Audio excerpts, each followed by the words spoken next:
what happens next from your perspective? What should people be looking for as we get another step along the Mueller investigation? Well, everybody's kind of walking on eggshells around here waiting for the Mueller report to drop or the next series of indictments. I think the latter is virtually inevitable at this point. I don't have eyes on the Mueller work, Jason. We specifically have firewalled their very secretive work from ours at the Intelligence Committee. But look, after plea deals with Paul Manafort, plea deal with Michael Cohen, an immunity grant to the CFO of the Trump Organization, Mr. Weisselberg, it seems at this point almost inevitable that there will be additional indictments. In fact, what I've said for quite some time is it wouldn't surprise me if there were not already indictments under seal, but we have just been in the quiet period, as it were, leading up to the election, and now Director Mueller may feel free to step forward now with his work to date.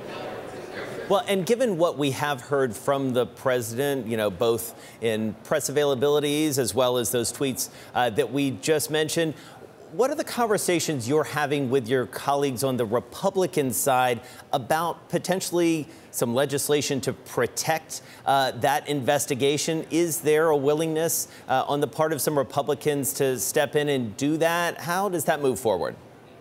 Precious little. Obviously, when the majority leader of the Senate reiterates repeatedly that there's no need to provide protection to Director Mueller, it's a strong signal to all Republicans, both in the Senate and the House, that he's not going to be moving forward on it. The question really is as the pressure builds, will there be a change of hearts and minds? That remains to be seen, but there's absolutely nothing in the record for the last 2 years that suggests that Senate majority Republicans, or now House minority Republicans, would be willing to stand up to this president and exercise their Article I constitutional responsibility to provide a check and a balance. Well, you mentioned sort of implicitly the new majority coming in for the Democrats into the House. So let's talk about I thought it was pretty explicit, Jason. Well, fair enough. So let's talk about that. It's sort of amazing, sitting here to think it was just a little over a week ago that midterm election happened. Let's talk about leadership going forward from here. There's been a lot of chatter down there about whether Nancy Pelosi will indeed get the speakership a second time. What's your feeling on that? Are you behind Representative Pelosi, or do you think it's time for fresh blood? Well, first of all, the election's not over with. Yesterday, we had another House Democratic candidate in California. Katie Porter declared the winner, defeating incumbent Mimi Walters. And Gil Cisneros, running for the open seat of retiring Congressman Ed Royce, has now pulled ahead for the first time and is on a straight path. So this election isn't over with. We continue to pick up seats, and there are other left-to-be-called district races underway as well, Jason. But look, our internal deliberations will be over with in 12 days. Now and later, what House Democrats are focused on is what we were focused on during the campaign.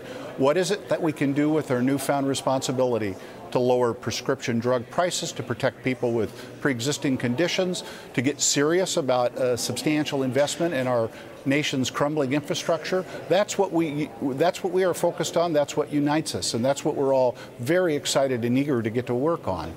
So are you Team Pelosi at this moment? What do you think? Yes, I've publicly announced that I support her. I always am bemused by the question, however, because it seems to me to be a moot point. She doesn't have an opponent. But yes, I have announced my support for soon-to-be Speaker Pelosi. Very good. Let's talk about Facebook for a second, because this obviously is within your purview, especially given some of the recent headlines around Facebook. What needs to happen from your perspective, from a regulatory or legislative perspective, to address some of these issues facing Facebook? Well, first of all, I would characterize what happened over the last couple of years as Facebook having dropped the ball miserably. When they finally did act, too little and too late along the way, they also engaged in some pretty bad behavior. Most Americans, Jason, really believe in a market-based economy. They want to reward innovation and hard work and people who build a better mousetrap. But they have deep, deep concerns about growing multinational corporatism, which puts the objective of growth at any cost over all else. They want a market-based economy, but you know what else they want? They want corporations who are committed to the community as well. In this case, we're talking about the community writ large, namely America, which was under attack and which Facebook did nothing to protect us from. So if they don't step up much more aggressively, yes, I confidently predict that we on the policymaking side will get involved. I don't know what that looks like. In fact, it's a little bit of a dicey trail. It's tough to figure out exactly how to do that.